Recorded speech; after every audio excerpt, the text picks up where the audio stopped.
la cinquième ligne de la première feuille.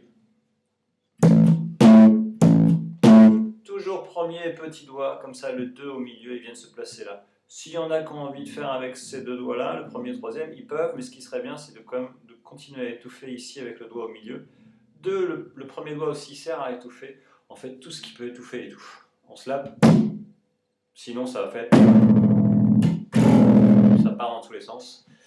Et donc on étouffe le maximum. Même si on tape tout, ça doit couper. Donc là, en mettant le premier et le petit doigt, c'est mon conseil, mais chacun fait comme il veut. Premier et le petit doigt, les deux du milieu, ils viennent étouffer entre les cordes.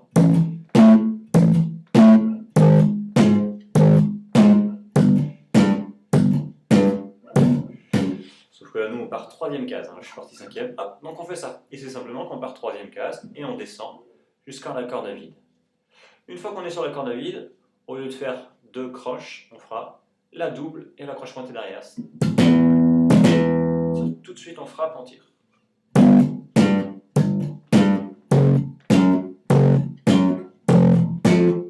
de suite, on refait ces deux mesures.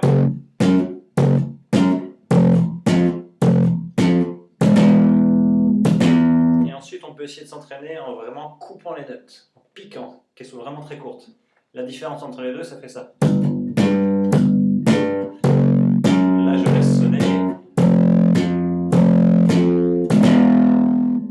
Et là, je pique. Je caricature, vraiment, je pique à fond.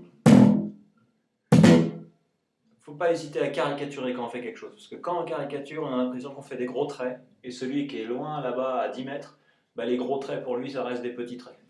Donc quand on joue de la musique en groupe, tout ça, faut pas hésiter à faire vraiment de la caricature quand on fait des nuances, que ce soit de la force des notes, ou quand elles sont très fortes ou très faibles, il faut caricaturer. Et de la même manière, quand on fait des notes longues ou très courtes, il faut caricaturer. Sinon on n'entend pas en fait. C'est dans l'ensemble des choses qui peuvent se passer sur une scène, avec un batteur, un claviériste, un chanteur, une chanteuse, une violoniste, un batteur, voilà.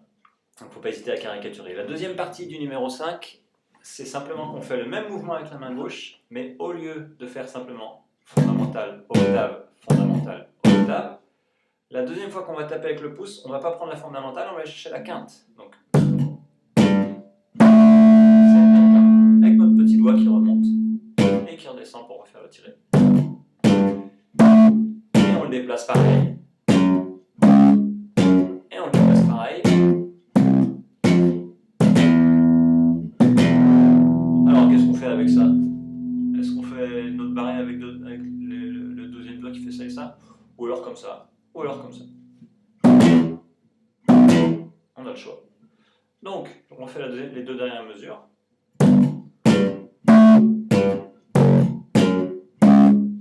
D'ailleurs, ça, moi je fais avec le petit doigt qui se déplace ici, parce que j'aime bien garder toujours cela. On peut très bien faire avec le troisième et quatrième doigt.